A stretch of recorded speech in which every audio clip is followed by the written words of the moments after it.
जय मां ललितांबिका। कैसे हैं आप सभी? मैं उम्मीद करता हूं आप सभी स्वस्थ होंगे और आनंदित होंगे। भगवती जगदम्बा की कृपा आप और आपके संपूर्ण परिवार पर निरंतर बरस रही होगी।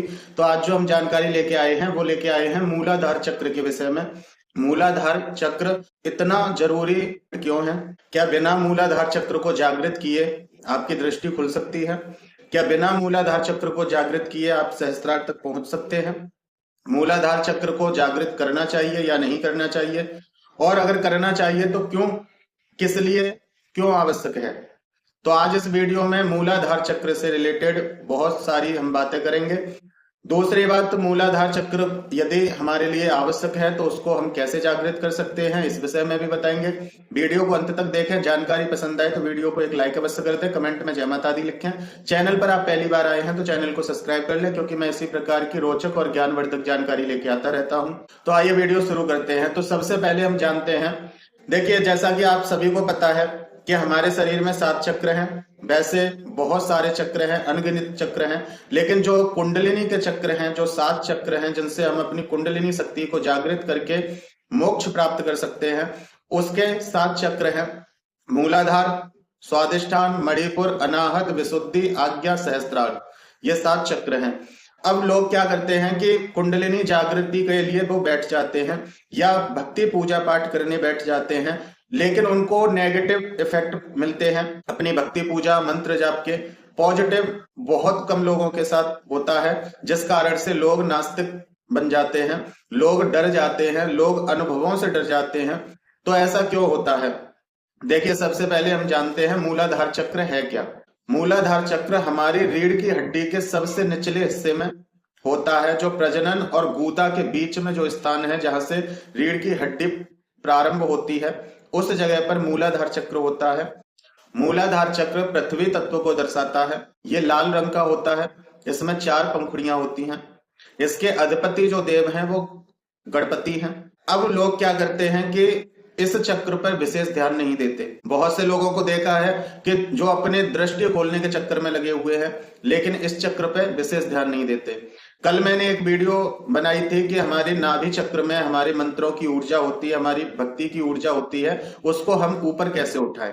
बहुत से लोगों को उस वीडियो से लाभ होगा। लाभ किसको होगा? जिसका मूलाधार चक्र सक्रिय है, जिसका मूलाधार चक्र पॉजिटिव है। लेकिन जिनका मूलाधार चक्र पॉजिटिव नहीं है और वो चाहे कि हम ज्यादा से ज्यादा मंत्र जाप करेंगे, ज्यादा से ज्यादा ध्यान करेंगे, हमारी ऊर्जा ऊपर उठेगी। लेकिन एक बात ये ध्यान रखिए कि जैसे घड़ा है और उसका जो तला है वो टूटा हुआ है, तो ऊपर से आपको एनर्जी तो मिलेगी जो भी आप करेंगे, लेकिन वो आपकी एनर्जी नीचे चली जाएगी। जैसे ही आप आसन छोड़ के पृथ्वी के संपर्क में आएंगे और आपका मूलाधार कमजोर है, कि लोगों को नकारात्मक परिणाम देखने के लिए मिलते हैं। एक भय बना रहता है, अजीब अजीब सपने आते हैं, डर लगता है, मन में शंका रहती है, पता नहीं हमारी भक्ति लग रही है या नहीं लग रही है, पूजा भगवान तक पहुंच रही है या नहीं पहुंच रही है।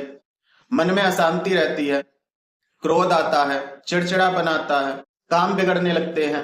जो लोग ब्रह्मचर्य का पालन नहीं करते, जो लोग गलत खान पान करते हैं, और क्यों कहा जाता है साधना के समय पे कि जितना हो सात्विक रहना, जितना हो उतना मौन रहना, जितना हो उतना अपने क्रोध पर काबू करना। क्यों? क्योंकि जिससे जो आप मंत्र जाप पूजा पाठ कर रहे हैं, उससे आपका मूलाधार चक्र भी एक्टिवेट हो जाए, जिसके कारण जो आपकी जाप की ऊर्जा है वो पृथ्वी में ना जाए, वो ऊर्जा ऊपर अन्य चक्रों को जागृत करे। लेकिन लोग ऐसा नहीं करते, मन आए जैसे रहते हैं। फिर मान लो 11 दिन 21 दिन की साधना करने बैठ जाते हैं। अब उनका मूलाधार तो पहले से ही बहुत वीक है, और जब आपकी जमीन खोखली है और आप उस पर इमारत बनाने बैठ जाओ, सामान डलवा लो, बजरी कंकड़ मिस्त्री लगा दो बनाने के लिए, और उसको एक नक्शा दे दो इंजीनियर से बनवा के कि बढ़िया सी एक बिल्डिंग बना दे यहाँ पे, लेकिन जमीन खोखली है आपकी। आप मटेरियल तो उसमें अच्छा लगा रहे हैं, बड़ा ध्यान रख रहे हैं, लेकिन जमीन खोखली है, पूरी बिल्डिंग धस जाएगी। बहुत से लोग कहते हैं ना मूलाधार को जागृत करने की जरूरत नहीं, स्वादिष्ठान में तो आपकी मंत्र जाप की ऊर्जा है, बाकी के मणिपुर, अनाहत, विशुद्धि ये एक्टिवेट हो जाए तो आज्ञा चक्र जागृत हो जाएगा। वो सबसे बड़ी मूर्खता होती है। फिर वो लोग, वही लोग कहते फिरते हैं पहले हमें सब कुछ दिखता था लेकिन अब हमें कुछ नहीं दिखाई देता है, पहले हमें बहुत अच्छे अच्छे अनुभव होते थे, अब हमें अनुभव नहीं होते, अब हमारी शक्ति किसी ने बांध दी है, अब हमारे साथ ऐसा हो गया। तो ऐसा इसी कारण से होता है आपका मूलाधार कमजोर है, तो आप घड़े में पानी भरोगे, आपका तला टूटा है, तो पानी ऊपर नहीं उठेगा, पानी नीचे निकल जाएगा, नीचे ही जाएगा। आपका तला टूटा हुआ नहीं है, तला आपका मजबूत है, तो आप उस घड़े में जितना पानी भरोगे उतना वो पानी ऊपर उठेगा, और एक दिन इतना ऊपर उठेगा कि वो जब घड़ा भर जाएगा तो बाहर निकलेगा। बाहर निकलने का क्या मतलब है कि दुनिया आपको समझ जाएगी कि आप हैं कौन। अब तक आपके अंदर हो रहा था, सब चक्र जागृत हो जाते हैं और उन चक्रों से भी आप ऊपर उठ जाते हैं, आप परमात्मा की श्रेणी में आ जाते हैं, और फिर आपको किसी को सबूत देने की आवश्यकता नहीं पड़ती। दुनिया आपको ढूंढती हुई आप तक पहुंचती है, आप किसी के पास नहीं जाते। लेकिन लोग क्या करते हैं कि देखो, अपने मूलाधार को स्ट्रांग नहीं करते। वो जैसे गणपति की पूजा के बिना किया हुआ कोई भी कार्य कभी आपको शुभ फल नहीं दे सकता, उसी प्रकार बिना मूलाधार, बिना आपकी नींव मजबूत हुए बिल्डिंग नहीं बना सकते, कोई भी मकान नहीं बना सकते। बनाएंगे भी, जरा सी हवा चलेगी ढह जाएगा। ऐसा ही होता है लोगों के साथ, मूलाधार पे ध्यान नहीं देते, बस मंत्र जाप करते जाते हैं, मंत्र जाप करते जाते हैं, साधनाएं करते जाते हैं, ये साधना वो साधना। एक दिन क्या होता है, वो मंत्र जाप की ऊर्जा ऊपर तो उठती नहीं, आप ध्यान भी करते हैं फिर भी नहीं उठती, वो थोड़ी बहुत उठ भी जाएगी लेकिन पूर्ण रूप से नहीं उठती, और आपका स्वप्न दोष हो जाता है, एनर्जी निकल जाती है, क्योंकि वो ऊपर उठ नहीं रही, वो ऊपर नहीं उठ रही है। और आप बहुत मंत्र जाप साधनाएं कर रहे हैं, आपका पेट खराब हो जाएगा, पेट में गुड़गुड़ होगी, शरीर में हीट होगी, गर्मी होगी, चिड़चिड़ापन होगा, गुस्सा होगा, क्योंकि उस एनर्जी को मार्ग नहीं मिल रहा है, ऊपर वो उठ नहीं रही है। ऊपर क्यों नहीं उठ रही है? क्योंकि नींव मजबूत नहीं है, और बिना नींव मजबूत किए ऊपर उठा भी ली किसी वजह से, चाहे ध्यान के माध्यम से चाहे योग के माध्यम से, अगर ऊपर उठा भी ली तो नींव तो कमजोर है ना, कभी भी वो ढह जाएगी, वो स्थिर नहीं रहेगी। लेकिन जब हम नींव को मजबूत करके चलते हैं तो चाहे ऊपर का कैसा भी आपने बनवाया है, ऊपर की छत चाहे कितनी भी कमजोर है, उससे कोई फर्क नहीं पड़ता, लेकिन आप जड़ से मजबूत हैं। इसीलिए मूलाधार मूल आधार है, रूट चक्र है। जैसे जड़ मजबूत होती है तो पेड़ बड़ी से बड़ी आंधी को झेल लेता है, उसी प्रकार से जब आपका मूलाधार मजबूत होता है तो आप वो जो एनर्जी आप कमाएंगे वो नीचे नहीं जाएगी, वो ऊपर उठेगी, क्योंकि आपने जमीन को मजबूत कर दिया। अब जब जमीन को मजबूत कर दिया तो आप कोई चीज डालोगे या आप कहीं खड़े होंगे तो वो जमीन धसेगी नहीं, आप जमीन में नहीं गिरोगे, बल्कि आप उस जगह पर जंप करोगे तो ऊपर उठोगे, क्योंकि आपकी जमीन मजबूत है। लेकिन लोग समझते नहीं, लोग कहते हैं क्या करेंगे रूट चक्र का। बहुत से लोग तो ये पूछते हैं क्या ब्रह्मचर्य जरूरी है? तो भैया बहुत जरूरी है, यदि आपको अध्यात्म में आगे बढ़ना है तो बहुत जरूरी है। गृहस्थों के लिए जरूरी तो मैं नहीं कह सकता, लेकिन फिर भी संयम जरूरी है, क्योंकि आप कुछ पाना चाह रहे हैं तो आपको कुछ खोना भी पड़ता है, कुछ पाने के लिए कुछ खोना पड़ता है। किसी के सामने आपको झुकना पड़ेगा तब आपके सिर पे वो हाथ रखेगा, तो कुछ पाने के लिए कुछ तो खोना पड़ता है। अब आप सोचो कि हमारा मन आए वो खाएंगे, हमारा मन आए जैसे रहेंगे, हमारा मन आए जो करेंगे, तो उसमें कोई परेशानी नहीं। भगवान नहीं कह रहा है आपसे कि करो ये सब कुछ, मत करो।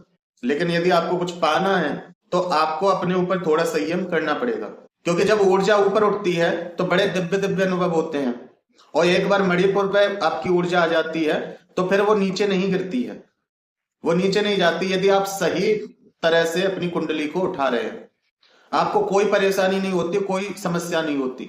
लेकिन जैसे बिना गणपति के कोई भी पूजा आपको शुभ फल नहीं दे सकती, वही विघ्न हरता विघ्न करता बन जाते हैं आपके लिए। दुर्गमासुर ने भी 94 करोड़ बार साधना की थी, फिर भी उसको वो शक्ति वो सिद्धि नहीं मिली कि वो भगवती से अपनी रक्षा कर पाता। क्यों? क्योंकि उसने गणपति को पूजना तो दूर, एक बार याद भी नहीं किया, जिसके कारण से उसकी साधना खंडित हुई और दुर्गमासुर मां दुर्गा के हाथों से मारा गया।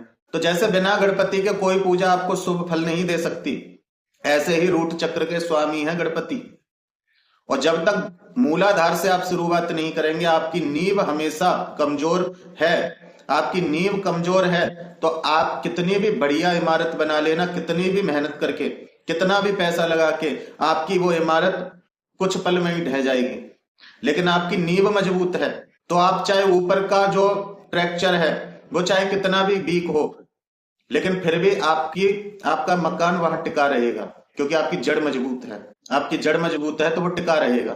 तो उसी प्रकार से जब आपका मूलाधार एक्टिवेट है, आपका मूलाधार मजबूत है, तो जो भी आप कमाएंगे वो आपकी वेस्ट नहीं जाएगा। वो आपकी जो भी एनर्जी होगी वो आपकी वेस्ट नहीं होगी। ये मेरा खुद का एक्सपीरियंस है। वो आपकी ऊर्जा वेस्ट नहीं होगी। वो ऊर्जा, मान लो चलो आप ऊपर भी नहीं उठाते तो आपके नाभि चक्र में तो रहेगी। और जिसकी ऊर्जा नाभि चक्र में भी रहे और मूलाधार सक्रिय हो जाए, मूलाधार मजबूत हो जाए, मूलाधार से नीचे आपकी एनर्जी जा नहीं रही है, और यदि आपका मूलाधार मजबूत है तो पृथ्वी की जो भी समस्या है आप उनसे ऊपर उठ जाते हैं। बहुत सारी समस्याएं हैं पृथ्वी की, दुख, दरिद्रता, अपमान, बीमारियां, भय, चिंता, आत्मविश्वास की कमी, बहुत सारी चीजें हैं पृथ्वी पर। जिस भी चीज से आपको दुख मिलता है ना, वो आपके दुख खत्म हो जाते हैं रूट चक्र एक्टिवेट होने पर, क्योंकि आप पृथ्वी से ऊपर उठ गए। रूट चक्र क्या है? पृथ्वी। अभी आप रूट चक्र में ही फंसे हो, क्योंकि आपका रूट चक्र ही मलिन है, और जितना मलिन होगा उतनी समस्या आपके साथ होंगी। साधु संत महात्माओं को देखा है, खुश रहते हैं, चाहे खाने के लिए नहीं है फिर भी खुश रहते हैं। क्यों? क्योंकि वो ब्रह्मचर्य का पालन करते हैं। तो उनका मूलाधार मलिन नहीं होता। वो किसी के लिए गलत नहीं बोलते, किसी के लिए उल्टा सीधा नहीं बोलते। जो जो वो कर सकते हैं वो धर्म के हिसाब से चलते हैं, तो उनका रूट चक्र कमजोर नहीं होता। और जो भी वो मंत्र जाप पूजा पाठ कुछ भी करते हैं वो उनके नाभि चक्र में वो एनर्जी होती है। बहुत से लोग उठा के सहस्त्रार्थ तक पहुंचा लेते हैं और बैठे ही बैठे वो ध्यान अवस्था में ही शांत हो जाते हैं, समाधि ले लेते हैं। लेकिन जो जो साधु संत महात्मा ऐसा भी नहीं करते हैं, जो समाधि भी नहीं लेते हैं, तो कम से कम दुनिया के दुख तो उन्हें नहीं परेशान कर सकते, क्योंकि वो रूट चक्र से ऊपर उठ गए। तो यह चीज होती है। अब हम लोगों के साथ परेशानी पता है क्यों? क्योंकि हमारा रूट चक्र कमजोर है। बहुत से लोगों का क्या होता है कि वो भक्ति पूजा तो कर लेते हैं शुरू, जब परेशानी में होते हैं तो कर लेते हैं, लेकिन बाकी के नियमों पे वो ध्यान नहीं देते हैं। तो जिसके कारण से उनको और ज्यादा समस्या हो जाती है, क्योंकि वो ज्यादा पूजा पाठ करने लग जाते हैं, लेकिन मूलाधार उनका सक्रिय नहीं है, कमजोर है, मजबूत नहीं है। तो वो उनकी एनर्जी मूलाधार से नीचे चली जाती है, और जिसके कारण से उनको और ज्यादा परेशानियों का सामना करना पड़ता है। वीकनेस महसूस होती है, शरीर में थकावट महसूस होती है, आत्मविश्वास की कमी होती है, अपनी बात कहने में झिझक लगती है, लोगों को फेस करने में डर लगता है, अजीब सा एक भय उनको सताता रहता है, जबकि है कुछ नहीं, लेकिन उनको एक अजीब सा भय सताता है। तो अपने रूट चक्र को आप मजबूत कीजिए। अब रूट चक्र मजबूत कैसे होगा वो मैं आपको बता देता हूं, ध्यान से सुनिए। जो भी पूजा पाठ करते हैं, ये उनके लिए बता रहा हूं जिनका रूट चक्र कमजोर है। लेकिन जिनका रूट चक्र मजबूत है, उन्हें कोई समस्या नहीं होती, उन्हें अच्छे अच्छे अनुभव होते हैं, तो वो लोग ध्यान करें। जो कि मैंने कल की वीडियो में बताया था, वो लोग ध्यान करें और अपनी ऊर्जा को ऊपर उठाएं। जिन लोगों ने वो वीडियो नहीं देखी है तो चैनल पे जाके उस वीडियो को देख सकते हैं। तो अब मैं उन लोगों के लिए बताता हूं जिनका रूट चक्र कमजोर है और जिन्हें भक्ति पूजा पाठ करने से और ज्यादा समस्या उनके साथ शुरू हो जाती हैं। ये उनके लिए बता रहा हूं। आपको क्या करना है? आपको अभी ना कोई मंत्र जाप करना है, ना कोई साधना करनी है, कुछ नहीं करना है। आपको अपना रूट चक्र मजबूत करना है। कैसे? कम से कम 7 से 8 दिन आप किसी चीज का ध्यान मत करो। आप पद्मासन लगा के बैठ जाइए। पद्मासन लगा के अपने घुटनों पे हाथ रखिए और आंखों को बंद कीजिए। आपको यहां ध्यान नहीं लगाना है। यहां तो उन लोगों को ध्यान लगाना है जिनका रूट चक्र मजबूत है और जिन्हें अच्छे अनुभव होते हैं, जिन्हें भक्ति पूजा से कोई परेशानी नहीं होती है, तो वो लोग यहाँ ध्यान लगाएं। और जिन लोगों को ऐसी समस्याएं हैं कि उन्हें डरावने सपने आ जाते हैं ज्यादा पूजा करते हैं तो, या फिर उनके साथ अजीब अजीब कार्य होने लगते हैं, उन्हें भय लगता है, उन्हें ये लगता है मेरे परिवार को कुछ हो जाएगा, मुझे कुछ हो जाएगा, जो एक भय बना रहता है, एक आत्मविश्वास की कमी बनी रहती है, तो समझ लीजिए कि आपका मूलाधार कमजोर है। ठीक है? तो उन लोगों को क्या करना है? पद्मासन पे बैठ जाइए, हाथों को अपने घुटनों पे रखिए। आपको आंखें बंद करके अपनी सांसों पे ध्यान लगाना है। अपनी सांसों पे ध्यान लगाइए कम से कम 30 मिनट रोज। 30 मिनट सुबह, 30 मिनट शाम को, रोज अपनी सांसों पे ध्यान लगाइए। नाक से जब सांस लो तो इतनी गहरी सांस लेनी है कि वो आपके मूलाधार चक्र में आपको महसूस होनी चाहिए। जितनी लंबी सांस आप ले सकते हैं उतनी लंबी सांस लीजिए। जब आप सांस को छोड़ते हैं तो धीरे धीरे उस सांस को छोड़ो। अपनी सांसों पे ध्यान लगाना है। आपको सांस लेनी है, छोड़नी है, लेनी है, छोड़नी है। मन भटकेगा बातें याद आएंगी, वहां से अपने मन को खींच के फिर अपनी सांसों पे लगाइए। ये आपको 8 से 10 दिन करना है। और जब आपको अपनी रीढ़ की हड्डी के निचले हिस्से में ऐंठन महसूस होने लग जाए, ऐसा लगे कि हाँ वहां कुछ है, गर्माहट महसूस हो रही है या एक ऐंठन सी महसूस हो रही है, ये ऐंठन और कुछ नहीं, आपका वो चक्र सक्रिय हो रहा होता है, जिस कारण से उसमें गतिविधि होती है, एक हीट महसूस होती है, एक ऐंठन महसूस होती है। तो जब आपके साथ ऐसा होने लग जाए, उसके बाद फिर आपको रोज 15 मिनट सुबह और 15-20 मिनट शाम को आपको सुखासन, पद्मासन, किसी भी तरह से आप बैठ जाइए शांति से, आंखों को बंद करके जननांग और गुदा दोनों के बीच का जो भाग है वहां आपका मूलाधार है। लाल रंग का है, 4 पंखुड़ी का है, पृथ्वी तत्व को संचालित करता है, अधिपति इसके गणपति हैं। मूलाधार चक्र पर आप ध्यान लगाएं, इसकी जो आकृति है वो चौकोर है और 4 कमल पंखुड़ियां बनी हुई हैं। ठीक है, लाल रंग का है।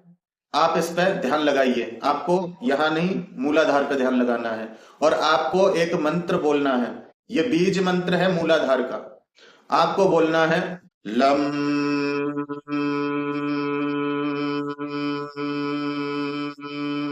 इस प्रकार से बोलना है, आपके पूरे शरीर में वाइब्रेशन होगी, लेकिन ध्यान आपको मूलाधार पे लगाना है। जब इस प्रकार से आप करने लग जाएंगे, अब आपको पता कैसे चलेगा कि हमारा मूलाधार मजबूत हो रहा है? आपका आत्मविश्वास बढ़ जाएगा। हर चीज के लिए आपके मन में एक प्रसन्नता रहेगी। यदि आपके सामने कोई समस्या भी आएगी तो आप कहोगे नहीं ये मैं कर लूंगा, छोटा सा काम है, कोई बात नहीं, मैं कर लूंगा।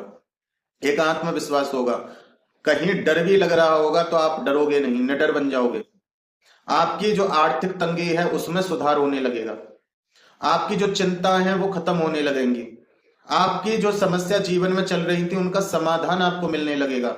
आपकी जो बीमारियां चल रही हैं उनमें आपको लाभ होने लगेगा। जो आपको एक अजीब सा अंदर से भय रहता है, एक हिचकिचाहट रहती है, वो आपकी दूर होने लगेगी। ये मूलाधार के सक्रिय होने के लक्षण हैं। और जब इतने लक्षण किसी व्यक्ति के अंदर आ जाए तो फिर वो ऊपर ही उठता है, फिर इससे भी ज्यादा वो ऊपर उठता है। तो आपको ये अनुभव होंगे। अपने शरीर में भी आपको बहुत बदलाव दिखेंगे, आपको मानसिक बदलाव भी होंगे, और जो जीवन में देखने के बदलाव है वो भी आपको दिखेंगे कि हम पहले कैसे थे, अब कैसे हो रहे हैं। अब आप पूछोगे कि भैया सिद्धि कौन सी मिलेगी मूलाधार जागृत होने पर? तो देखिए, मूलाधार मजबूत होने पर सिद्धि नहीं मिलती है, सिद्धि नहीं मिलती है। और एक तरह से कह सकते हैं कि सबसे बड़ी सिद्धि मिलती है। कैसे? गणपति की कृपा आपको मिल जाती है। आप सिद्धियों को प्राप्त करने के अधिकारी बन जाते हैं। क्यों? मूलाधार आपका मजबूत है तो एनर्जी नीचे नहीं जाएगी, एनर्जी ऊपर के चक्रों में बढ़ेगी और आपको सिद्धियां मिलती जाएंगी, आपको शक्तियां प्राप्त होती जाएंगी। आप अपने आप को समझते जाओगे, ब्रह्मांड को समझते जाओगे, परमात्मा को समझते जाओगे। तो ये सबसे बड़ी सिद्धि है आपकी। क्योंकि किसी चीज को पा लेना, किसी चीज को पा लेना ये ज्यादा बड़ी बात नहीं है। कहने को तो डायरेक्ट आपका आज्ञा चक्र जागृत कर दिया जाए, लेकिन टिकेगा ही नहीं। जब आप पद भ्रष्ट होंगे, जब आपके नियम खराब होंगे, कुंडलिनी आपकी नीचे बैठ जाएगी, कोई मतलब नहीं। तो मेहनत तो आपको करनी पड़ेगी। रिद्धि सिद्धि के दाता गणपति। और जब आप रूट चक्र को मजबूत कर लेते हैं तो ऐसी कोई सिद्धि नहीं, ऐसी कोई शक्ति नहीं कि आप उसको प्राप्त ना कर पाए। क्यों? क्योंकि रूट चक्र जागृत होने पर दुनिया के दुख आपको परेशान नहीं कर सकते। दुनिया के दुख कौन से? ना तो आपको भूख परेशान करेगी, ना आपको नींद परेशान करेगी, ना आपको थकान परेशान करेगी, ना आपको दुनिया के लोग परेशान करेंगे, ना आपको चिंताएं परेशान करेंगी। आपके जीवन के विघ्नों का नाश हो जाएगा। क्यों? क्योंकि विघ्न हर्ता का आशीर्वाद आपको मिल जाता है। और जिसको गणपति का आशीर्वाद मिल जाए उसके जीवन में विघ्न आ नहीं सकते। ठीक है, तो इसलिए रूट चक्र पे आप ज्यादा ध्यान दीजिए। और यदि आपको लगता है कि नहीं हमारे साथ ऐसी कोई समस्या नहीं है, जो भी आपने बताया है उस हिसाब से हमारे साथ ठीक है सब कुछ, तो फिर आप ऊपर की तरफ ध्यान लगाएं।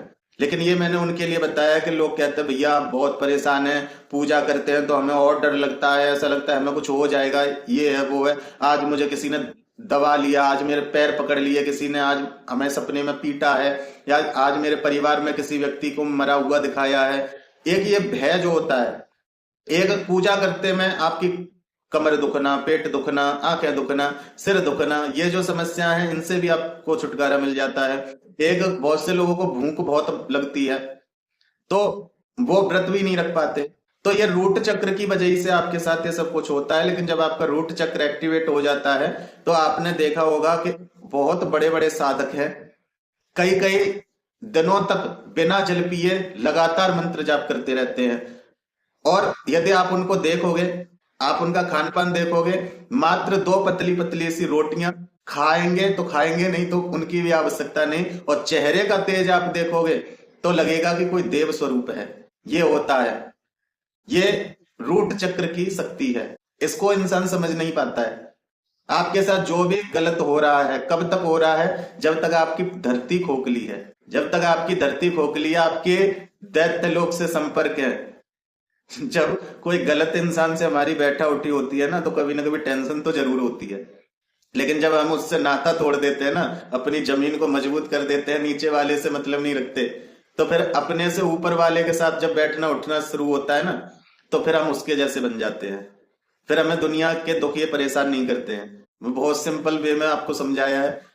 अगर इतने पे भी आपको समझ में ना आए तो उसमें मैं कुछ नहीं कर सकता। लेकिन मेरी एक बात ये मानना, भक्ति पूजा जब करते हैं तो जो लोग हमारे ऊपर पाबंदियां लगाते हैं ना, जो नियम लगाते हैं, जो नियम लागू किए जाते हैं कि आपको अनियन गार्लिक नहीं खाना है, आपको सात्विक रहना है, आपको साफ सुथरा रहना है, आपको काम वासना से दूर रहना है, आपको ब्रह्मचर्य का पालन करना है, आपको कम भोजन करना है, आपको कम नींद लेनी है, आपको ये करना है, आपको वो करना है। जो ये पाबंदियां लगाई जाती हैं ना, ये इसीलिए लगाई जाती हैं कि जो भी हम पूजा मंत्र जाप साधना करेंगे, तो अगर हमारा मूलाधार कहीं ना कहीं कमजोर है तो उस साधना, उस भक्ति, उस पूजा का हमें दुष्परिणाम देखने मिलेगा। बहुत से लोग सही होने की बजाय और ज्यादा परेशान हो जाते हैं। तो ये नियम इसलिए लागू किए जाते हैं, भगवान ने निर्धारित नहीं किए। बहुत से लोग आपको समझाने के लिए, तसल्ली देने के लिए कह तो देते हैं कि नहीं ये नियम है, बिना इसके ये चीज नहीं होगी। लेकिन वो इसलिए आपको खुल के नहीं बताते कि यदि वो आपको बताएंगे तो आप उस बात को नहीं समझोगे, आप उनके बनाए हुए नियम समझोगे इनको, और आप उनको फॉलो नहीं करोगे। इसलिए वो कहते हैं ये साधना के नियम है, ये साधना तभी कार्य करेगी। तो वो आपको इस तरीके से समझाते हैं। तो ये आपको करना चाहिए। और जब तक आपका एक बार रूट चक्र मजबूत हो गया तो फिर आपका ध्यान ऐसी गलत क्रियाओं में जाता नहीं है, क्योंकि आप फिर ऊपर उठने लग जाते हैं।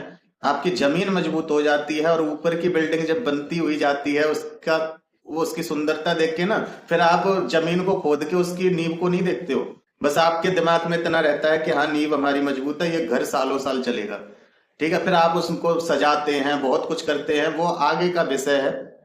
लेकिन अगर जड़ कमजोर है, चाहे ऊपर से आप कितना भी उसको अच्छा बना लेना, एक तूफान आपके घर को उजाड़ देगा। तो इस चक्कर में आप कभी ना पड़े कि बहुत से लोग दिव्य दृष्टि ट्रांसफर कर देते हैं, तो वो कुछ नहीं होता है।